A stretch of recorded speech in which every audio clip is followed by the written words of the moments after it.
The following is a production of DallasCowboys.com and the Dallas Cowboys Football Club. How about them Cowboys? Yeah! Go Cowboys! This is Girls Talk, Boys Talk, presented by Invisalign, trusted by over 500 NFL players for their winning smiles. And broadcasting live from Dallas Cowboys World Headquarters at the Star. Now, your host, Nicole Hutchison. Welcome into Girls Talk, Boys Talk, presented by Invisalign NES WBC Studio. I'm Nicole Hutchison alongside Brianna Aldridge and Aisha Morrison. Ladies, we got a lot to talk about. But first, I got to ask, how y'all doing? Y'all good? Yeah. Wonderful. Yeah. I ain't like that. She's never satisfied. I'm not. Lord. Nope, try it again. What does she want us How y'all to doing do? this morning? Are y'all good? We're awesome. That if we was just go up a sarcastic. couple Super great. octaves, maybe she'll. No. Super great. I don't think the octaves is going to help. Let's try it again. Last time. How y'all doing this morning? We're great. Nicole? Still good. I said, Bree, like, That sounded a little bit better. still the same. Sounds set up. It's fine. It's Still all good. good. It's all right. Like I mentioned, a lot of roster changes, of course, as mentioned yesterday. But I do want to make sure we touch on a little bit of, the visual last night. Got to attend that. And it was beautiful. I want to shout out the front office, the coaching staff, the entire team that put that together. They had his agent speak, a couple of his friends, his uncle speak as well. Shotty spoke, got emotional talking about Marshawn and what he meant to him as not even just a football player, but as a pretty much like a son to him. And so Jerry Jones also got emotional as well. When we also got to light the, candlelight afterwards and walk outwards and, make sure your light didn't go out. It was beautiful. They had a nice video tribute as well to Marshawn Nealon. So I do want to make sure that, Cowboys Nation, who all are watching, that that this team is not going to stop honoring that name, Marshawn Nealon, and he will be a Dallas Cowboy forever. So, I wanted to make sure I mentioned that. But on to football news. We got DeMarvion Overshown and Shavon Revel, who will now be activated. What? It's official. Wanye Thomas moved to IR. Sounds like that migraine was a lot more serious than a lot of people think. And, he's got to be out for a minimum of 4 games. And big loss there, the safety room, considering they've already been battling a lot of injuries at that position. But I do want to make sure we touch on Demo and Shavon, guys who we have not seen. Well, Demo, of course, last year we did, but this year have not seen. And he's been grinding, to make sure he came back this season. A lot of people thought, let's just go ahead and count this season out. No, he don't. not play Demo. that. He don't play like that. So talking about a guy like that, getting him back and also finally getting a chance to see Shavon Revel, what does that do for this defense, ladies? I feel like we've talked about it for a while, especially when we're talking about if this team was going to make any moves. And part of the reasons why we thought no is because Jerry, Steven, they've been really adamant about those 2 guys in particular coming back and saying, we know this defense isn't where it's supposed to be, but hey, we got some people coming. Those people were the people you just mentioned. I think DeMarvion Overshown is, I would say, the most excited just because Cowboys Nation has seen what he's been able to do when he is on that field.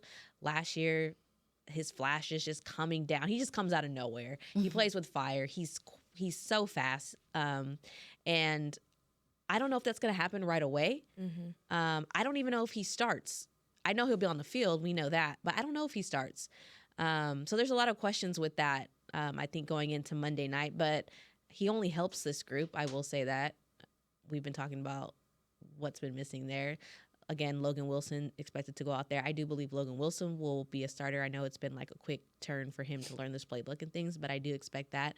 But excited and also curious to see how much action those 2 guys gets. I think Shavon Revel, that's a little bit different, right? I think people have high expectations again, just because of what that room looks like or has looked like. Very inconsistent. Deron Bland coming off probably his worst game of the season we saw. So interested to see if he's in the slot, who they go outside, because I know Aisha will get into it, but they got a big tight end that we got to worry about come Monday. So what you got? No, I agree. I'm excited to see DeMarvion Overshown is such a He's such a unique case because whereas you want to sit here, ladies, and be like, we got to slow play him. We don't expect for him to look the same right away. We want to. It's hard for me to put myself in that mindset because of his work ethic. Yep. And also, too, there's just some guys you meet that you just feel like are special. Mm-hmm. And I just feel like he's one of those special guys. And even, as he gets kind of integrated into the defense, his energy, his drive, his motor is something that I think can push guys on that second level. I will commend the Cowboys for, going out and get Logan Wilson as well. I think he is going to help stabilize this room. We talked about it last week. Instinctually, he's one of the best linebackers. You might be the best linebacker you have right now. We talked about who's gonna kick off of that second level. But I am excited about the linebacker core moving forward, and if they're able to take a step forward, especially with maybe the defensive line play getting a little better on the interior. So as far as Shavon Revel, I'm very excited about him because we ain't seen nada. We haven't seen anything. And it was crazy because when you got to training camp, there were so many mixed reports on, is he going to be in camp? Is he going to play? Is he not going to play? And then, unexpectedly, that didn't happen. And so, his father has been very vocal about the fact that he's ready to see his kiddo play. And this, let's not forget, this gentleman's coming off an ACL, but this was one of the best cornerbacks in this draft. Small school guy, can play really good in the press, not afraid to be physical. We'll see if that is what we end up saying about him towards the end of the year. But, yeah, I think he helps the depth in this secondary kind of come together. And then also, too, again, I'm going to mention Kalen Carson being in that mix as well. Can this youth kind of spring forward this Dallas defense on the back end? I guess we'll see. Yeah, Shavon Revel, third-round pick, but was projected to be a first-round pick. Yes. Actually, even despite, before he tore his ACL after 3 games of the season. So that's actually pretty impressive considering. But no, talking about both of those rooms now, do y'all feel a little bit more confidence in the secondary or the linebacker room? Which one with those guys coming back? I think the secondary is going to be the most suspect because it has been all season regardless. I know there's a lot of hype with Shavon Revel, but again, we haven't coming to the NFL regardless of what they did in college. I think for that position, there's not a lot of guys who come in and immediately make an impact, especially coming off the type of injury he has. So I think, not saying that he won't come out and show out, but I think it is going to take some time. We do have to be a little bit more realistic with that, unlike Overshown, who we know we've seen at this level what he can be with this team, right? There's nothing new here. It's just a matter of fact how he's feeling, how winded he's going to be after a certain amount of, snaps, because that is a different type. We talk about that all the time, about a guy even just sitting out. When Micah Parkinson was here, we're talking about even him not healthy, being, just having trying to to get adjust. acclimated, right? So I think those are the questions there, but definitely still, the secondary scares me the most out of everybody. Yeah, I just think the linebacker, if the defense, football is a machine, so hopefully if the front seven plays better, then the secondary will play better. But I do think from the linebacker position, that Logan Wilson makes it better. I really do. And looking at some of his tape from last year, just some of the certainty he plays with. Are you ladies at all worried about Quinnen and Logan adjusting to the scheme? Or you think these guys are plug and play, are going to be able to pick up this system really quickly? That's actually something, I think Shoddy, I believe it was Shoddy that said it, that he wasn't worried about Quinnen because he's played in a system like this before. So that's what I thought. He wasn't really so worried about Quinnen. Plus those guys, I know Quinnen also said when we heard from him the day after he came in, he had said, hey, I'm getting to work right now. So I know he had his whole plan for last week of the workout that he was going to go through and things like that, getting the playbook because he, of course, had the bye week before coming from New York. So those guys, I think I actually saw Logan Wilson yesterday working with Marquise Bell outside. So those guys, I don't feel, they're vets. I wouldn't say vets, but they're experienced. Yeah. So I think they know what to do in terms of making sure they're prepared because they know what's at stake. They know they're coming into a defense that needs a lot of help. Not to be funny, but the guys who've been here since Oxnard, they're still trying to figure out this. I think you was trying to be funny. I'm not. You I'm was trying to serious. be They talk about it every week. You're sick. No. Like, I mean, so that's why I'm like not really worried about that aspect of it. But to your point, going back to Kalen Clarkson, do you guys feel? I mean, that was the first time we saw him out there, right? We were wondering like, when is he ever going to go? I think 28 snaps is what he got, but he wasn't targeted.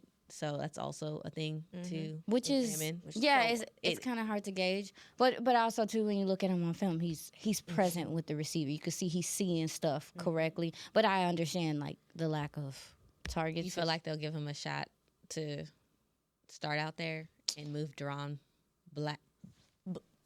Screaming. It's fine. We got it. Moving back in where the slot. back in the slot.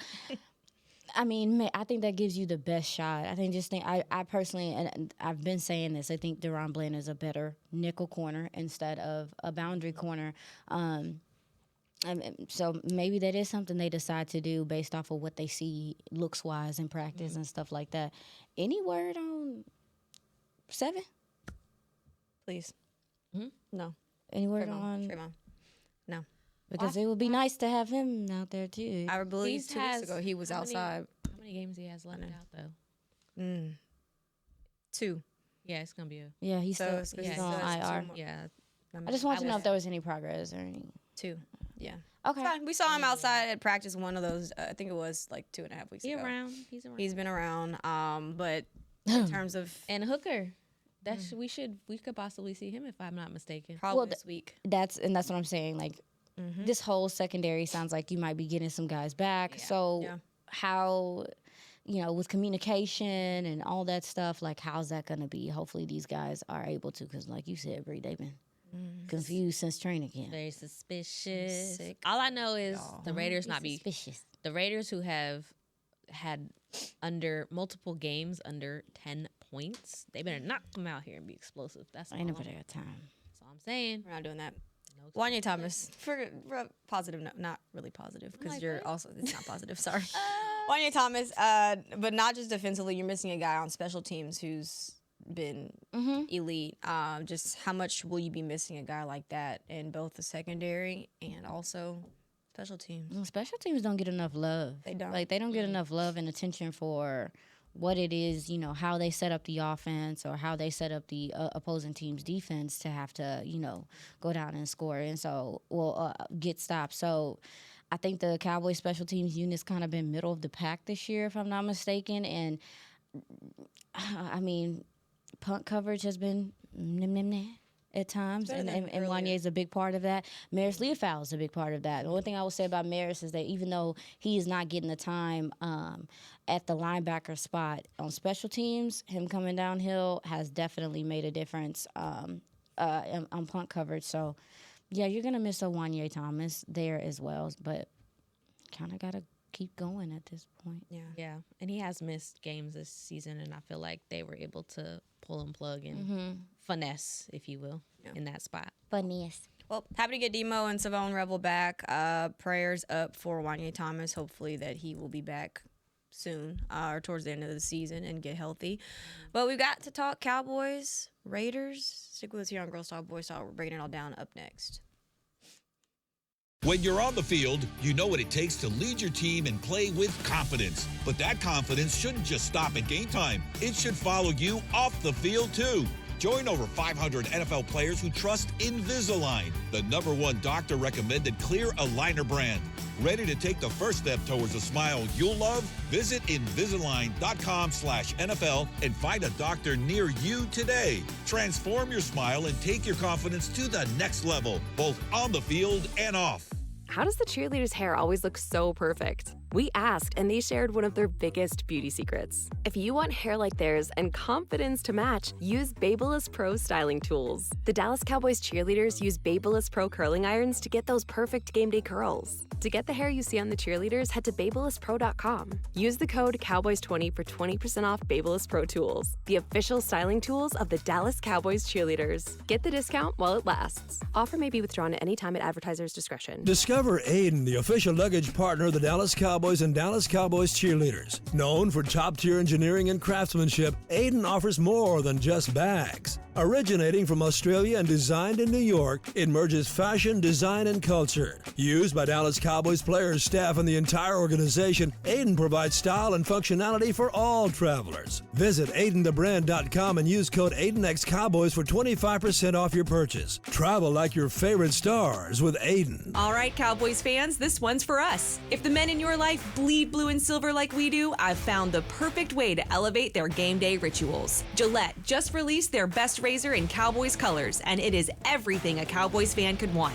The new Gillette Labs official Dallas Cowboys licensed razor combines his Cowboys pride with Gillette's best shave. And with 50% longer lasting blades, it is truly the gift that keeps on giving. Get it while you can at Gillette.com/NFL. Gillette's best shave is also available as heated.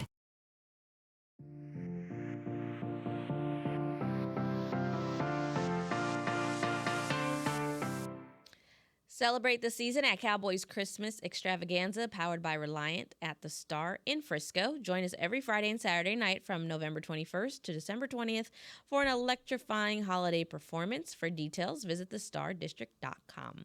Welcome back into Girls Talk, Boys Talk, presented by Invisalign in the SWBC studio. Nicole Hutchison, Brianna Aldridge, and Aisha Morrison. I want to do a wake up so bad. I feel like it's been a minute. I know it's very hard to pull. It's going to hurt. It is. Wake up. Oh, whisper one. That's kind of cute. It didn't hit the same. Wake up.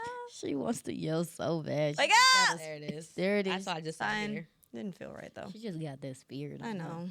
Sorry. I feel like I needed to bring some energy. Wake up! There you go, Chris. There we go, Chris. There we go. We appreciate it. All right, Raiders, Cowboys. What stands out? I'm going to just throw it to you, Aisha. We got Aisha's insights. What stands out to you about the way that they deploy Max Crosby, arguably the best pass rusher in the NFL? Wait. What's up? We say Cowboys Raiders defense. Cowboys Raiders offense. offense. It's Cowboys. It's the other way. But Cowboys offense, Raiders defense? No, that's tomorrow. that's tomorrow. I love but. But to answer your question, because I'm gonna take the oop. It's you know what I'm fine. saying? To answer your question, We're going to look at this little rundown, but it's okay. Yeah, answer the question. Go ahead, okay. girl. I mean, Just in case. Max Crosby really is the saving grace of that defensive line over there. And again, it's very similar to how you look at a Micah Parsons when Micah was here, is that he draws a lot of attention. So you would think that other guys would kind of come on with it, but that hasn't happened. He's literally winning on his own. That's fair. Almost all the time. Obviously one of the more talented pass rushers in the game. As far as how they deploy him, he predominantly plays on the right side, but there will be times where if they see a matchup, they'll move him to the other side. You won't see him do that much in the interior. They try to do some stunts sometimes, but That part. the rest of the defensive line don't be stunting, and he be doing the stunting. Screaming.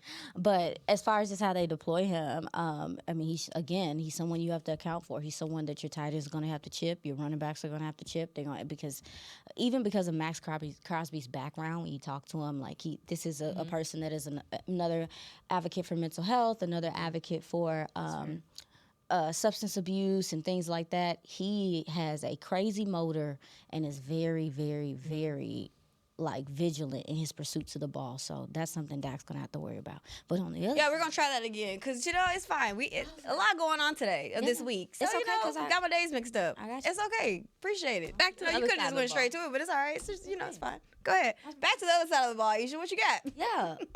Well, this they got a lot going on over there. It's some coaches that's the seat is lukewarm. It's very hot. Yeah, the seat. Well, no, yeah. It's very hot. It's very hot. I say for If you had to describe it in one word, what would you call it? what's word. going on over there? Chaos. Dysfunctional. Okay. If you had to describe it Dysfunctional. compared to What's going on over here? Offensively? It ain't comparable. Okay.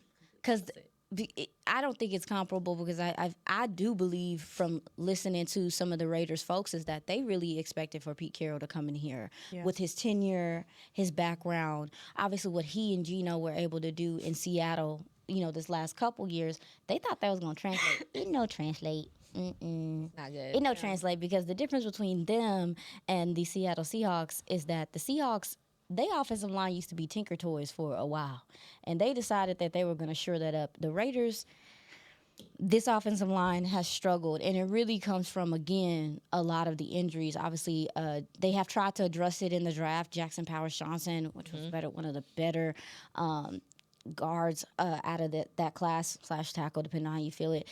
He just got placed on IR. You're looking at, we're going to keep an eye on it this week. I said it yesterday, is that we're looking at left guard Dylan Parham. We don't know if he was dealing with the ankle last week. Is he going to be out there to play? Their center, Meredith, has been there. I mean, y'all, they had some expectations for this offensive line coming into the season. Yep. Colton Miller was their starting left tackle, one of the best left tackles, one of the better left tackles, rather, in the league. He's out for multiple weeks with an ankle injury. And they've just gotten decimated with injuries, y'all. And so with that, they're going to have a lot of young guys and some older veterans coming out to play. I expect for either Grant. Let me see. I want to make sure that I say his first name right, because I ain't trying to upset nobody. Charles Grant to get the start at left tackle, or it's going to be Forsyth. Now, Forsyth struggled a little bit last week, kind of getting inserted into the offense. And again, at the left guard spot, we still don't know who is going to end up manning that spot there for them. Again, Meredith is one of the only constants of this offensive line that started there at the beginning of the year at center. And he's had his fair share of struggles, obviously having to deal with guys in and out and there being a lot of changes. Now, if I'm Dallas, because we're starting with the offensive line, I go at that right guard and that center, and that whole center to right tackle over. DJ Glaze has had a heck of a time. He really struggled last week with the Denver Broncos. Geno Smith was sacked 7 times last week. Or was it 6? One of those. That's still a lot. Carry the 2. Yes, Geno Smith was sacked 6 times last week, and this offensive line is a big reason why their offense has not been able to get going, because when you start getting into the points per game, they're 29th in the league. They're only scoring about 16 points a game. Total offensive yards a game, they're 28th. They're only getting about 300 yards. And in the passing game, which is huge, they are only averaging a little over 200 yards a game. And a lot of that has to do with this offensive line struggling to pass block and this offensive line struggling to run block. Because then when you get to the running back, you're like, well, Ashton Genty, we talked about him heavily here in Cowboys land, somebody that people were praying fell to the Cowboys. He hasn't even had the opportunity to kind of spread his wings in this offense because of this offensive line to start. So really, I say it all the time, it starts up front. Dallas with a Kenny Clark, with a Quentin Williams. I think this could be a great coming out party for Quentin Williams with the interior struggles that they're having on this defensive line. Geno Smith is a quarterback that doesn't like a lot of pressure coming up the middle, so he is going to try to escape. How do your edges play? How do they play moving into this game? I feel like this is an opportunity for this Dallas defensive line with the edges that are in place, Clowney, Iziraku, and this interior to really get after it with this Raiders offensive line being so banged up. Yeah, I was going to ask you, what's the best way of your Eberflus to scheme up pressure, since there's so many opportunities across that offensive line? Honestly, I would let these guys, we talked about some 5-down situations and stuff like that, but I would you might be able to get there rushing 4. You might be able to get there rushing 4. If you decide to blitz, but this isn't a team at this point that, not saying that Geno Smith can't deliver the ball downfield, that's just not something you're seeing. Yeah. Like, their wide receivers is out there doing cardio. Yeah. What do you want me to say? I seen it. You could have came up with something else better than that. I seen it. And also, too, when you look at the time of possession, they are also almost bottom of the league in time of possession. So that lets me know you can't sustain drives. Yeah. You can't sustain drives. Although, on third down, they're like 11th in the league, 13th in the league. 15th? Yeah. I'm like, well, listen, you stat folks, y'all need to get y'all life together. Yeah, it ranges from 13th to 15th. Let's say it like that. They're about 42%, 41% on third down, so it's just confusing. Their red zone efficiency, they're 28th in the league, 29th in yards per game. This offense has really struggled, and let me tell you, it sounds like there's a lot of players on this offensive side of the ball that's not feeling Chip Kelly. And with him being the highest paid OC in the NFL, they expected more from what this offense has been able to put out so far. So it really to me starts with the offensive line. What you ladies got? That's crazy. Chip Kelly's definitely in the hot seat for what you just said, being the highest paid OC and getting the results. He came someone who's praised in the college level, was able to take Ohio to highest lengths and then come here, expectations high. Pete Carroll, another one, expectations high. So unfortunately in this business, when they already fired their special teams coordinator, in this business, when things aren't going right, someone's got to go. So I do expect Chip Kelly coming in there like his job is on the line. That part scares me just a little bit because I feel like we're going to possibly see something we haven't seen before because, again, in the hot seat. But what they've been doing is it's like last game, Genty gets hot for a second, and then they just go away from him for 2 consecutive drives. It just does not make sense. So I understand the frustration on their side. I've heard things about them being pretty predictable, especially when we're talking about getting in the red zone, why they're not converting. The numbers are crazy when you look at 3 and out. They're like one of the top teams to have. And I'm just like, yeah, it's getting ugly over there. And they do have some rookies that have shown they can do good things, but they just go away from it. And at this point, if things are this ugly, as I used to just point out on multiple levels, like it's like, why are you not trying it? Or why are you not sticking to it? And they don't commit to the run game, so they do become predictable, and that passing game is not something you can lean on. So again, I think this is, to your other point, Aisha, I think this is a perfect game for the Cowboys defense to eat and really show what they can do, mix up some things, some different packages, and try Shavon Revel a couple. This is where it comes from. Somebody mentioned this to me the other day about Clowney. We talked about Clowney coming in, having his best game. They also were very slow about the reps he was getting. And we know he was off for quite a amount of time for football, yes, but you can't expect a guy to come in and make an impact if you're not giving him the reps on the field. It's not the same as much as they preach how fast and things they go at practice. That's great, but you're not going hard at practice against, on the other side. 1, you don't want to hurt your teammate, and 2, it's different in live game action. So I think this defense can really take advantage of the struggles going on the other side of the ball, especially the offensive line. You give up 6 sacks, you're not winning a football game. Right. Like, that's just a fact. And I think that comes to Geno Smith. Another reason why you're seeing the drop-off, there's no trust. I don't trust nobody either. Talk about it. I'm on the ground half the game. Talk about it. Like, I mean, and He's that's not trusting why what he's seeing. Yeah, and that's why he's one of the league leaders in interceptions in 12. I mean, he's not dealing with, it is kind of wild, especially with just 11 touchdowns. But no, he's not seeing the field. I watched him last night, and you can tell the clock sped up. You can tell that his feet aren't set. He's not comfortable.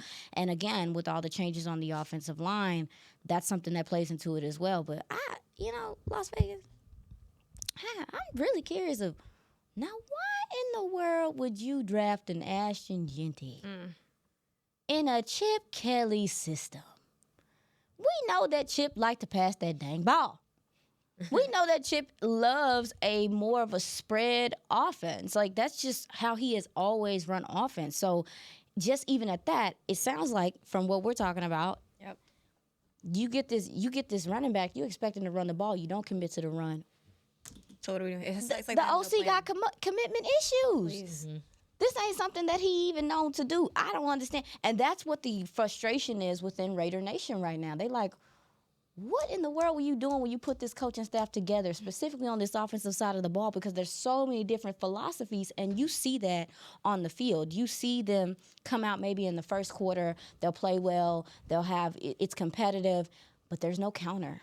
Yeah. And then, I'm sure there's no counter because there's a lot of butting of heads. And Bree, you mentioned some of the weapons that they have on the outside. Yeah, I mean, you have a guy like a Brock Bowers who people were ticked last week didn't get involved as much as they wanted him to. I mean, this is one of the more impressive hybrid type tight ends in the league and what he's able to do in the open field. Also, too, Tyler Lockett coming in, working the slot. I wonder if we see him get a little bit more involved this week. He's always been I know that he, was dealing with some injuries and things like that. Left Seattle. He's been there for the majority of his career. He hasn't really been productive in this offense either. And then let's not forget, they traded away Jacoby Myers. One of your best offensive pieces, you're just like, you know what? We don't need him.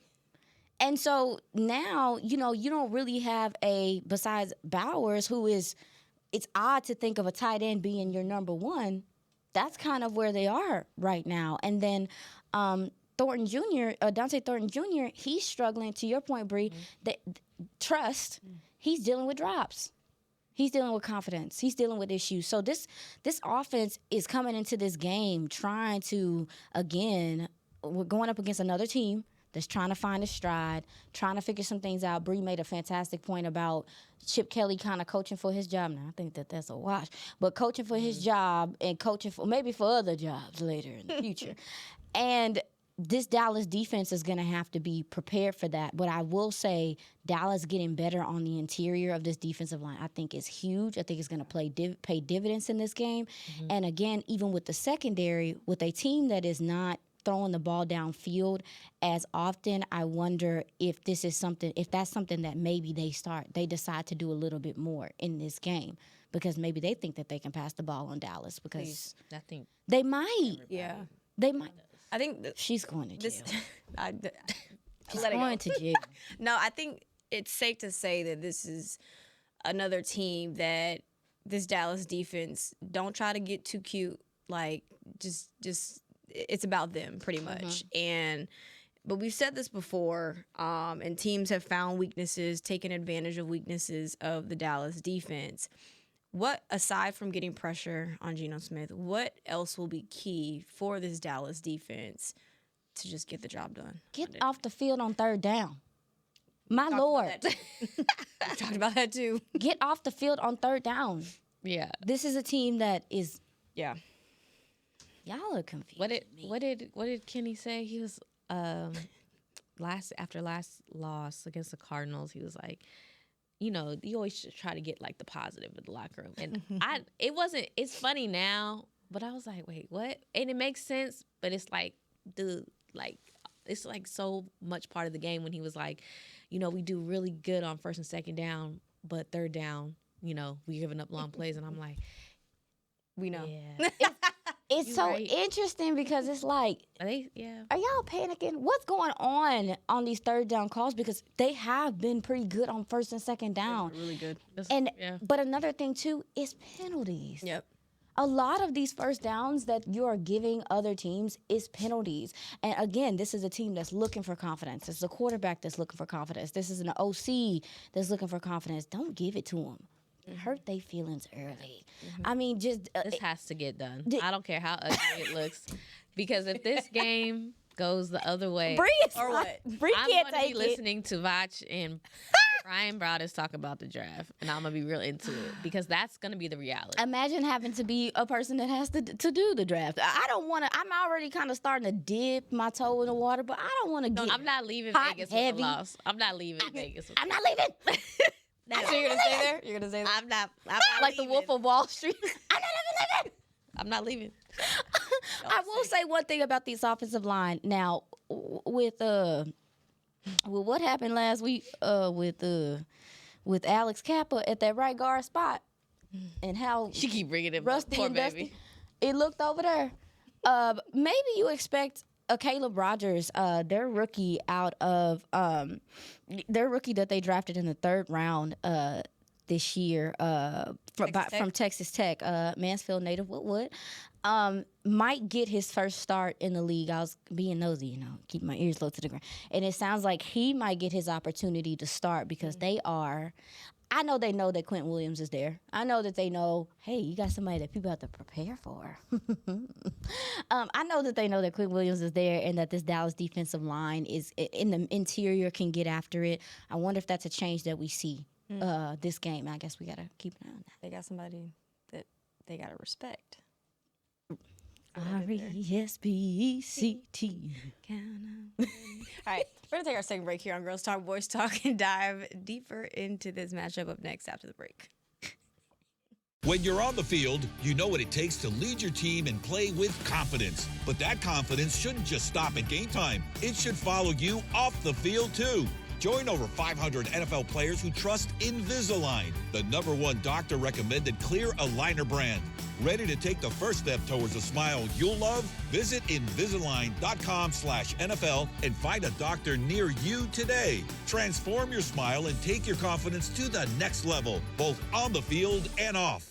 How does the cheerleader's hair always look so perfect? We asked, and they shared one of their biggest beauty secrets. If you want hair like theirs and confidence to match, use Babyliss Pro styling tools. The Dallas Cowboys cheerleaders use Babyliss Pro curling irons to get those perfect game day curls. To get the hair you see on the cheerleaders, head to BabylissPro.com. Use the code Cowboys20 for 20% off Babyliss Pro tools, the official styling tools of the Dallas Cowboys cheerleaders. Get the discount while it lasts. Offer may be withdrawn at any time at advertiser's discretion. Discover Aiden, the official luggage partner of the Dallas Cowboys and Dallas Cowboys cheerleaders. Known for top-tier engineering and craftsmanship, Aiden offers more than just bags. Originating from Australia and designed in New York, it merges fashion, design, and culture. Used by Dallas Cowboys players, staff, and the entire organization, Aiden provides style and functionality for all travelers. Visit AidenTheBrand.com and use code AidenXCowboys for 25% off your purchase. Travel like your favorite stars with Aiden. All right, Cowboys fans, this one's for us. If the men in your life bleed blue and silver like we do, I've found the perfect way to elevate their game day rituals. Gillette just released their best razor in Cowboys colors, and it is everything a Cowboys fan could want.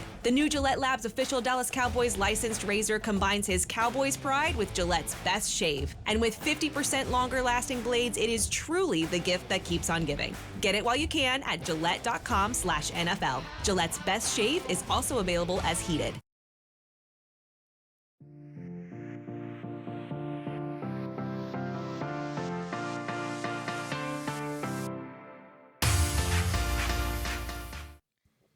Capture frame-worthy holiday photos with Santa at the Star, presented by Monument Realty. Santa will be spreading holiday cheer from November 21st all the way through Christmas Eve. For more information and to book your visit, head to thestardistrict.com/Santa. Register before December 7th to save $5. Welcome back into Girls Talk, Boys Talk, presented by Invisalign. Nicole Hutchison, Rihanna Aldridge, and Aisha Morrison. Who's your defensive X factor in this matchup? Go. Cowboys defensive X factor. Girl, I don't know what day it is. Huh? I was thinking. I know what day it is. It's Wednesday. Not you. Oh, my God. Oh. Never mind. My bad. No, I'm talking about the nugget. Mixing the segments up. Yeah, you My did. bad. We got it now, though. Yeah, I know. That's why I just asked you the question.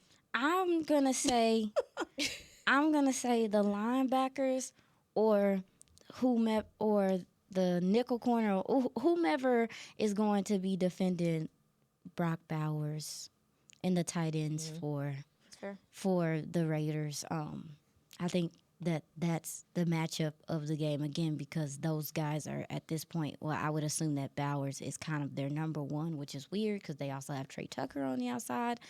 But yeah, the middle of the defense. Okay. Yep. Yeah, Bowers is going to be, to me, again, the biggest threat that they have. His size, what he's able to do. And that's why I asked you guys in the previous segment who you guys thought would be lined up in the slot and who would be on the outside, because I just don't see Bland and Bowers being a good match together. So if I'm Eberflus, I'm looking at who else I have, because not saying I lose all faith in Ron Bland, but I don't like that matchup. I mean, well, Logan Wilson is, one of I would assume at this point he's one of your best coverage linebackers. I mean, so maybe that's something that you see, but pray, because we got to see it translate on the field. I got to see. Yeah, I got to see. Also, too, I think also Diggy Zoo is going to be important in this game, with, again, getting some big dogs in the middle and a Quentin Williams, and obviously having a Kenny Clark there. Maybe that frees him up, Solomon Thomas, some of those guys that are a little bit more slippery to get some penetration and get to the quarterback this week. Geno Smith is not, obviously he's dealing with a quad contusion. Yeah. He is not mobile in that sense. Like, can he move around the pocket a little bit? But that's not his game. maybe that helps Dallas be able to get some sacks on the quarterback. Playing with injury for sure. So Definitely a little banged it up. If you want to play with injuries, I get we don't nervous. wish injuries over here, but just hey, What about you? they play him like that. That's crazy. I'm gonna go. Yeah, I wanted to say linebacker room, but I really want to see if, in terms of this depth, what they do with the secondary position in terms of corner. I prefer. Obviously, you look back and see what Deron Bland was able to do on the outside, right? Pick six leader, things like that. If you're looking at what we have right now, Kyer Elam is not necessarily the best option, considering what Eberflus wants to do, in my opinion. Kalen Carson has improved, but I'd like to see that Kalen Carson and, I don't know, maybe a Shavon Revel outside. Put Bland inside. The youngins, yeah. Put the youngins. I mean, you can't forget you also have a Zion Childress, too, why they brought him back, because he can play the nickel spot. You don't know if he may move to that safety position too now, just because he did play safety at Kentucky. And considering the depth there, we ain't really got it. So it'll be interesting to see how that secondary room does kind of rotate. But yeah, no, Oso Odigizua going to be huge. He talked about how his play has not been the best this season. But also Kenny Clark, for sure. Yeah, want to see him wake up. You know, Yeah. felt like last week he had was it last week? It was the week before. Week before last week. It's fine. He had a better showing than we had seen the last previous 2 weeks. But I also think too, again, that's why the defensive rotation matters. That's why getting guys in here that, you know, and also too, this is the first game that you. No, I'm not trying to be funny. That Mozzie Smith isn't in the conversation about this rotation either. So, do we see is Jay Toia? Yeah, do we see a Jay Toia, or is Dallas going to want to have more size? Because one thing about the Raiders is that they will go 12 personnel. They will bring out those tight ends. Michael Mayer is a tight end that got to study a couple years ago in the draft. More of the traditional tight end. He's not a hybrid. He's not a guy that is like going to do receiver-esque things, but he's going to block his tail off. And so these defensive ends and those guys are going to also have to get off of blocks and be able to, you know, be efficient, be effective in the run game, dealing with those two tight ends that they like to deploy and try to move people off the ball, especially since those guys have to help a lot with what's going on with their offensive line. If the Cowboys win this game, what do you feel like will be the headline on Tuesday night? Why for this defense, Cowboys defense? What do you think the headline will be of why they won? I don't know about the headline, but I know that people are going to be wondering, was the Micah trade worth it? Because when people get the opportunity to see what a defense can be like when they have a real middle of the defense plugger and a difference maker in that regard, and what he y'all, this is one of the best defensive tackles in football. I know that Dallas has it. I know that we haven't experienced that here in a while. Yeah. But this is, people just look at edges and speed guys as guys that change your defensive line. That, my Lord, like an interior guy can change it too. I think that might be the headline coming out was, do I miss you? Do I miss you though? How much I miss you? Do I miss you as much now? Yeah. Was it worth it? Is it better to build from the inside out? That's what I think. It'll definitely be talked about because that's part of what you gave up and what you're getting. But I think the bigger thing is going to be, okay, how does this team look? It's all going to be postseason from now on. We're in November. These games, you can't lose. Are they improving? That's going to be the question. And they're getting all this additional help. You know, does the new additions on defense help the Cowboys level out? Because we know what the storyline's been all year about the offense carrying this team on their back. So, can the defense come in and show up a little bit? Is it going to be a balanced game? That's a good one too. Yeah. What do you think the headline's going to be? Hold on. Wait, I was about to read some stats. Quentin Williams, 13 run stuffs for loss or no gain. That's the second most in the NFL this year. He's also the highest graded run defensive tackle in the NFL. You know what we've been missing? A defensive tackle that can also stop the run too and pass rush. Hello, highest graded defensive tackle that can also pass rush as well. Great little mix up there. What'd you ask me? Nothing. No, headline. What will the headline be? is this Cowboys team for real? Mic drop. You gonna think they for real if they win this game? Okay, no, but like in terms of making the new trades, Logan Wilson, Quentin Williams, those new additions, is this Cowboys team for real? Yeah. Can they really compete? That's been a team. Obviously, the Raiders aren't a team to really measure that up. She's sick. I'll ask that question if they beat Eagles. Hey, you said they was gonna beat the Eagles or the Chiefs. No, I said Chiefs. I went high. You said, you went high. They went low. I went high. Please. Yeah, this is not a measuring stick, absolutely whatsoever. But it's more so of, is this team going to turn things around type of thing? Yeah. Just because, I mean, you can't lose no more games. Like, we gave up them easy little games the first half of the season. You ain't got no room for error right now. This is an explosive, exciting offense that is being talked about throughout the league, and we have one more win than the team we're about to face. That's the crazy part about it. Talk about it. That's the crazy part about it. And then again, too, like, say what you want And a tie. Please. Got a tie. That tie upsets me, but it really rattles me. But I think I also think y'all with the offense, they got to come on with it too, because the last couple of weeks before the bye, we saw them not run the ball as efficiently, not be as efficient in the run game. So you also look penalties. I know. Do they just have a what do you think it is with this team in penalties, y'all? Because you've seen multiple, because it's different. You've seen multiple regimes, and it's still a problem. Everybody says discipline. I don't know how you get discipline. I don't know. I think that's what James Houston said. It was just you just get antsy out there, which I don't understand how. And you just I don't know. The pre-snap, I just don't got the answers. Yeah. Y'all need one of them CBD things I be giving Congo when we fly. We are done for today. Not the dog. Not bringing Congo in this. I'm just saying, I'm wondering, it's the penalties are killing them on third down, in the red zone. Like, at what point in time is this team going to let that spirit go? I mean, they've had it. We're leaving. Monday. Yeah, that's enough. Let's go. We've had a great show today. For Girls Talk, Boys Talk crew, Brianna Aldridge, Aisha Morrison, I'm Nicole Hutchison. We'll see y'all back here tomorrow at 8 a.m. This has been a production of DallasCowboys.com and the Dallas Cowboys Football Club. How about this, Cowboys? Yeah!